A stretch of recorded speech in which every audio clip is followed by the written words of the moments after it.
Hello everyone, I hope आप लोग सब ठीक होंगे। आज हम लोग डिस्कस करने जा रहे हैं लिटरेरी डिवाइसेस। आज के लेक्चर में हम इन तमाम लिटरेरी डिवाइसेस को जो आपको स्क्रीन पर नज़र आ रही हैं, इन्हें डिटेल में डिस्कस करेंगे और इन्हें समझने की कोशिश करेंगे। तो चलिए आज का लेक्चर हम स्टार्ट करते हैं। तो नंबर 1 पर है सिमिली। सिमिली किसे कहते हैं? सिमिली एक फिगर ऑफ स्पीच है, एक लिटरेरी डिवाइस है जिसका मकसद होता है दो या दो से ज़्यादा चीज़ों का कंपैरिजन करना, यानी कि दो या दो से ज़्यादा चीज़ों को आपस में कंपेयर करना, लेकिन वर्ड्स यूज होंगे लाइक और एज। लाइक और एज को इस्तेमाल करते हुए कंपैरिजन किया जाता है सिमिली के अंदर। For example, he swam like a fish as sweet as honey. तो यहाँ पर वर्ड यूज किया गया है लाइक, उसका कंपैरिजन फिश के साथ किया गया है, लेकिन लाइक वर्ड को यूज किया गया है।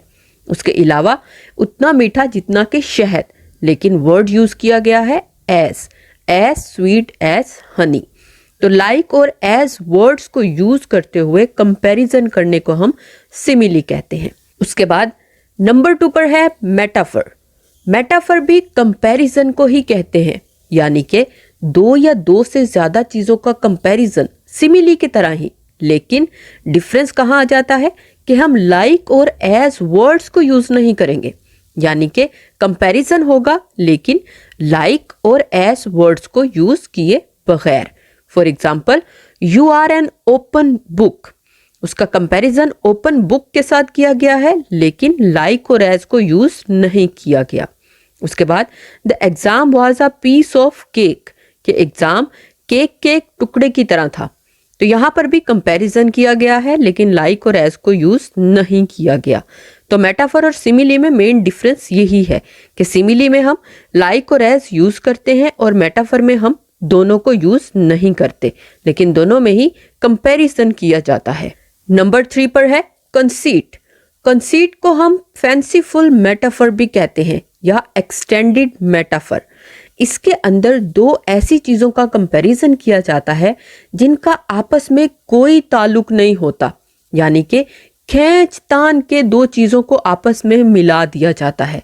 For example, life is a bowl of cherries, कि लाइफ चेरीज के एक बोल की तरह है, या बोन ऑफ कंटेंशन, फसाद की जड़। तो यहाँ पर दो चीजों को आपस में मिलाया गया है, लेकिन आपस में इनका कोई ताल्लुक नहीं है दूर दूर तक।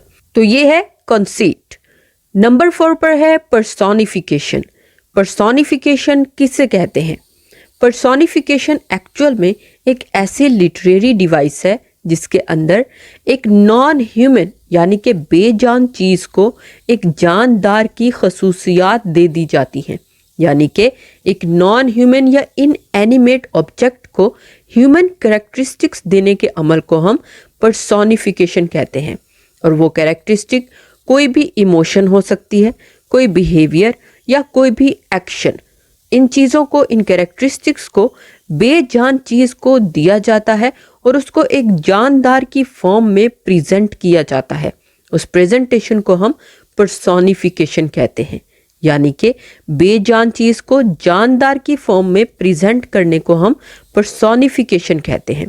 For example, the sun smiled down on us, के सूरज हम पर मुस्कुराया। उसके बाद द स्टार्स वर डांसिंग, के सितारे डांस कर रहे थे। तो यहाँ पर इन्हें इंसान की या ह्यूमन कैरेक्टरिस्टिक्स दी गई हैं, इसे हम पर्सोनिफिकेशन कहते हैं। उसके बाद है सिंबलिज्म। सिंबलिज्म किसे कहते हैं? सिंबल कहते हैं अलामत को। तो सिंबलिज्म कहते हैं वर्ड्स या इमेजेस का यूज किसी चीज को सिंबलाइज करने के लिए, यानी किसी चीज को वर्ड्स या इमेजेस की फॉर्म में सिंबलाइज करना। वो कॉन्सेप्ट्स भी हो सकते हैं, वो लोग भी हो सकते हैं, वो ऑब्जेक्ट्स भी हो सकते हैं और कोई इवेंट्स भी हो सकते हैं। यानी किसी चीज को अलामत के तौर पर इस्तेमाल करने को हम सिंबलिज्म कहते हैं। For example, the Dove is the symbol of peace. Dove किस चीज की अलामत है? अमन की, पीस की। और फायर डिस्ट्रक्शन की, तबाही की। तो ये है सिंबलिज्म, कि हम चीजों को सिंबल्स के तौर पर यूज करते हैं। उसके बाद है इमेजरी। इमेजरी वर्ड से ही समझ आ रही है कि इमेज तस्वीर, और इमेजरी किसे कहते हैं? विजुअल सिंबलिज्म को, कि किसी भी तरह से मेंटल इमेज को क्रिएट करना, वर्ड्स की फॉर्म में मेंटल इमेज क्रिएट करना। यानी कि जब भी हम वर्ड्स को पढ़ेंगे तो हमारे सामने वो इमेज आ जाएगी जो वर्ड्स की फॉर्म में ड्रॉ की जा रही है। For example, the air smelled salty और the red bulb was glowing. तो यहाँ पर वर्ड्स की फॉर्म में इमेजेस को क्रिएट किया जा रहा है और इस प्रोसेस को कहते हैं इमेजरी। उसके बाद है पैराडॉक्स। पैराडॉक्स एक ऐसी स्टेटमेंट या कॉन्सेप्ट को कहते हैं जो सेल्फ कॉन्ट्राडिक्टरी होती है। सेल्फ कॉन्ट्राडिक्टरी का मतलब खुद मुतजाद, कि दोनों एक दूसरे के बरक्स होते हैं। जो कंपैरिजन किया जा रहा है वो एक दूसरे के बरक्स है, जो लॉजिकली अनएक्सेप्टेबल है। तो पैराडॉक्स एक ऐसी स्टेटमेंट है जो खुद मुतजाद होती है, जो एक दूसरे के बरक्स होती है। For example, the beginning of the end. अब यहाँ पर जो बात की जा रही है इसके पीछे मीनिंग बहुत डीप है, लेकिन वर्ड्स जो हैं वो एक दूसरे के मुखालिफ हैं, एक दूसरे के बरक्स हैं। उसके बाद ही इज अ वाइज फूल। तो यहाँ पर भी वाइज फूल कहा गया है, मीनिंग डीप है लेकिन वर्ड्स एक दूसरे के बरक्स हैं। यह है पैराडॉक्स, कि ऐसी स्टेटमेंट या ऐसा कॉन्सेप्ट जो सेल्फ कॉन्ट्राडिक्टरी होता है, जो कि सरफेस लेवल पर हमें कुछ नजर आ रहा होता है और उसके पीछे एक डीप मीनिंग छुपा होता है, लेकिन स्टेटमेंट जो है वो एक दूसरे के बरक्स होती है। उसके बाद है ऑक्सीमोरोन। ऑक्सीमोरोन एक ऐसी लिटरेरी डिवाइस है या फिगर ऑफ स्पीच है जिसके अंदर कॉन्ट्राडिक्टरी वर्ड्स को, जिनके ऑपोजिट मीनिंग्स होते हैं, यानी कि एक दूसरे के मुखालिफ वर्ड्स जो एक दूसरे से टोटली डिफरेंट होते हैं, उनके मीनिंग्स भी एक दूसरे से डिफरेंट होते हैं, उन्हें आपस में कंबाइन किया जाता है और ये इलॉजिकल नजर आते हैं हमें, लेकिन इनके पीछे भी एक सेंस होती है, एक मीनिंग होता है। यानी कि ऑक्सीमोरोन में कंपैरिजन किया जाता है, कंबाइन किया जाता है दो ऐसे वर्ड्स का जो आपस में डिफरेंट हैं, उनका मीनिंग भी डिफरेंट है, लेकिन उनके पीछे जो सेंस छुपी हुई है वो बहुत डीप होती है। For example, bitter sweet, old news. तो यहाँ पर जो वर्ड्स हैं दोनों डिफरेंट हैं, लेकिन इनका मीनिंग बहुत डीप है, जो सेंस है बहुत डीप है। तो ये है ऑक्सीमोरोन। उसके बाद है एम्बिग्विटी। एम्बिग्विटी ऐसी वर्ड, फ्रेज या स्टेटमेंट को कहा जाता है जो कि एक से ज्यादा मीनिंग रखती है, यानी ऐसी स्टेटमेंट जिसे पढ़ते ही इंसान कंफ्यूज हो जाता है कि यहाँ पर मीनिंग क्या है, क्या कहा जा रहा है। यानी कि जब उन वर्ड्स को पढ़ा जाता है तो एक नहीं डबल मीनिंग्स क्रिएट हो रहे होते हैं। For example, she saw the man with a telescope. अब जब इस लाइन को पढ़ा जाएगा तो एक तरफ तो मीनिंग क्या होगा कि उसने टेलीस्कोप लगाकर आदमी को देखा, लेकिन दूसरा मीनिंग क्या हो सकता है कि उसने आदमी को देखा जिसके हाथ में टेलीस्कोप थी। तो यहाँ पर डबल मीनिंग क्रिएट हो रहे हैं, तो इसे एम्बिग्विटी कहते हैं, जिसमें ऐसे वर्ड्स, फ्रेजेस या स्टेटमेंट्स होती हैं जिनके अंदर एक से ज्यादा मीनिंग छुपे होते हैं। तो ये है एम्बिग्विटी। उसके बाद है एलुजन। एलुजन कहते हैं रेफरेंस को। तो लिटरेचर के अंदर एलुजन को यूज किया जाता है किसी चीज का रेफरेंस देने के लिए। For example, do not act like a Romeo. अब यहाँ पर रोमियो का रेफरेंस कहाँ से आया है? विलियम शेक्सपियर के famous play Romeo and Juliet से। तो यहाँ रोमियो का रेफरेंस यूज किया गया है। तो एलुजन में रेफरेंस दिया जाता है लिटरेचर के अंदर। Next one is apostrophe. English के अंदर, इंग्लिश लिटरेचर के अंदर अपोस्ट्रॉफी को यूज किया जाता है किसी भी एब्सेंट या ऑलरेडी डेड चीज को एड्रेस करने के लिए, या फिर किसी एब्स्ट्रैक्ट क्वालिटी या आइडिया को एड्रेस करने के लिए। For example, O nature thou are my goddess. तो यहाँ पर नेचर को बुलाया जा रहा है जो कि एब्सेंट है, या फिर किसी ऑलरेडी डेड चीज को एड्रेस किया जाता है। तो ये है अपोस्ट्रॉफी। उसके बाद है एनाफोरा। एनाफोरा एक ऐसी लिटरेरी डिवाइस है जिसके अंदर रिपीटेशन होती है, यानी कि वर्ड्स को या फ्रेजेस को दोहराया जाता है सेंटेंसेस, क्लॉजेस या फ्रेजेस के बिगिनिंग में, शुरू में, यानी कि वर्ड्स और फ्रेजेस को रिपीट करने के अमल को हम एनाफोरा कहते हैं। For example, my life is my purpose, my life is my inspiration, my life is my goal. तो यहाँ पर माई लाइफ को रिपीट किया जा रहा है जिसे हम एनाफोरा कहते हैं। Next one is metonymy. Metonymy एक ऐसी लिटरेरी डिवाइस है जिसके अंदर किसी भी चीज को या किसी इंसान को उसकी किसी क्लोज या क्लोजली एसोसिएटेड चीज के नाम से बुलाया जाता हो, यानी कि किसी क्लोज एसोसिएटेड या क्लोज वन से बुलाए जाने को हम मेटोनिमी कहते हैं। For example, the bench will review the case. अब बेंच का मतलब जुडिशरी या जजिस, लेकिन उसका क्लोज एसोसिएशन क्या है? बेंच। तो उन्हें बेंच का नाम दे दिया गया है, इसे कहते हैं हम मेटोनिमी। उसके बाद है साइनेक्टिकी। साइनेक्टिकी भी मेटोनिमी की तरह ही होती है, लेकिन इसके अंदर किसी एक पूरी चीज को उसके एक पार्ट के साथ बुलाया जाता है, यानी कि एक पार्ट को पूरी चीज के रिप्रेजेंटेशन के लिए यूज किया जाता है। For example, I have 4 mouths to feed at home. अब माउथ किसे कहते हैं? फैमिली मेंबर्स को। तो ये पार्ट्स यूज किए गए हैं एक स्मॉल पार्ट होल थिंग यानी पूरी चीज को रिप्रेजेंट करने के लिए, इसे कहते हैं हम साइनेक्टिकी। उसके बाद है epigram.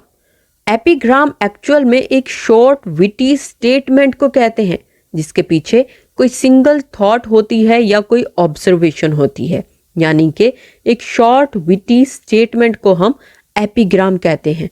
For example, there are no gains without pains, यानी कि मेहनत के बगैर या तकलीफ के बगैर इंसान कुछ हासिल नहीं कर सकता। तो ये एक शॉर्ट विटी स्टेटमेंट है जिसे हम एपिग्राम कहेंगे। Next one is enjambment. Enjambment actual में कंटिन्यूएशन को कहते हैं। इसके अंदर कोई भी सेंटेंस या फ्रेज 1 या 2 या 3 लाइनों के अंदर फैली होती है, यानी उसमें कोई भी पास नहीं आता, कोई भी पंक्चुएशन मार्क यूज नहीं किया होता और उसके अंदर कंटिन्यूएशन होती है। एक जुमला 2 से 3 लाइनों के अंदर कंटिन्यू हो रहा होता है। For example, I wandered lonely as a cloud. अब यहाँ पर कोई पास नहीं है, कोई पंक्चुएशन मार्क नहीं है। That floats on high over vales and hills. तो ये कंटिन्यू हो रही है, इसे हम एंजाम्पमेंट कहते हैं। उसके बाद है एपिथेट। एपिथेट एक्चुअल में एक बाई नेम होता है, यानी कि एक ऐसा नेम जिसे रियल या फिक्शियस पर्सन, प्लेस या चीज के नेम की जगह इस्तेमाल किया जाता है। For example, Alfred the great, Suleiman the magnificent, Richard the lion heart. तो ये the great, the magnificent, the lion heart, ये क्या है? बाई नेम, जिसे हम एपिथेट कहते हैं। उसके बाद है हाइपरबली। हाइपरबली कहते हैं एग्जाजरेशन को, यानी कि किसी भी चीज को बढ़ा चढ़ा कर कहने के या बयान करने के अमल को हम हाइपरबली कहते हैं। For example, I was dying of laughter और I could eat a horse. तो ये हाइपरबली है, एग्जाजरेशन, किसी चीज को बढ़ा चढ़ा कर बयान करना। उसके बाद है एलिट्रेशन, रिपीटिशन, यानी कि एलिट्रेशन के अंदर कॉन्सोनेंट साउंड्स। कॉन्सोनेंट साउंड्स कौन से होते हैं? जो वॉवल्स नहीं होते। वॉवल्स हैं ए, ई, आई, ओ, यू। इसके अलावा सारे कॉन्सोनेंट साउंड्स हैं। तो कॉन्सोनेंट साउंड्स की रिपीटिशन को हम एलिट्रेशन कहते हैं। सिंगल लाइन सेंटेंस या फ्रेज के अंदर जो कॉन्सोनेंट साउंड्स रिपीट हो रहे होते हैं उन्हें हम एलिट्रेशन कहते हैं। For example, Peter Piper picked a peck of pickled peppers. तो यहाँ पर पी जो कॉन्सोनेंट है, तो पी साउंड। साउंड मतलब ये कि ऐसे वर्ड्स जो साउंड दे रहे होते हैं। कुछ कॉन्सोनेंट वर्ड्स ऐसे होते हैं जो कि साइलेंट होते हैं, उन्हें कंसीडर नहीं करना। ऐसे कॉन्सोनेंट जो साउंड्स होती हैं उन्हें, उनकी रिपीटिशन को हम एलिट्रेशन कहते हैं। जैसा कि she happily helped the homeless. तो यहाँ पर एच साउंड जो है वो रिपीट हो रही है, इसे हम एलिट्रेशन कहेंगे। और इसी का भाई है एजोनेंस। एजोनेंस रिपीटेशन होती है वॉवल साउंड्स की, AEIOU। इन साउंड्स की रिपीटेशन को हम एजोनेंस कहते हैं। For example, do good have good, तो यहां पर ओ साउंड रिपीट हो रही है। नो पेन नो गेन, तो यहां पर ओ साउंड और AI साउंड रिपीट हो रही है। तो ये दोनों बहन भाई हैं। एलिट्रेशन कॉन्सोनेंट साउंड की रिपीटेशन और एजोनेंस वॉवल साउंड्स की रिपीटेशन। और हमारी लास्ट लिटरेरी डिवाइस है ओनोमेटोपिया। ओनोमेटोपिया किससे कहते हैं? ओनोमेटोपिया का मतलब ये होता है कि साउंड्स को वर्ड्स की फॉर्म में डिस्क्राइब करना। जो भी परिंदे जो इर्द गिर्द आपकी आवाज़ें आ रही होती हैं ना, साउंड्स जो होती हैं, उनको वर्ड्स की फॉर्म में डिस्क्राइब करना। जैसा कि बूम, बूम की साउंड हमने वर्ड की फॉर्म में बताई, वाओ। देन ये इसके अलावा भी आपको इर्द गिर्द परिंदों की आवाज़ें आ रही होती हैं, तो आप उनको वर्ड्स की फॉर्म में डिस्क्राइब करते हैं। इस डिस्क्रिप्शन को हम ओनोमेटोपिया कहते हैं। तो ये है लिटरेरी डिवाइसेस। इनको हम पोइटिक डिवाइसेस भी कहते हैं, फिगर ऑफ स्पीच भी कहते हैं, लिटरेरी डिवाइसेस भी कहते हैं। और ये इम्पोर्टेंट हैं। आज के लेक्चर में हमने जितनी भी इम्पोर्टेंट लिटरेरी डिवाइसेस थी उनको डिस्कस किया है। इनको पोइटिक डिवाइसेस भी कहते हैं। तो ये था हमारा आज का लेक्चर। उम्मीद है आपको समझ आई होगी। आज के लिए इतना ही। मैं मिलूंगी अपनी नेक्स्ट वीडियो में। तब तक के लिए खुदा हाफिज।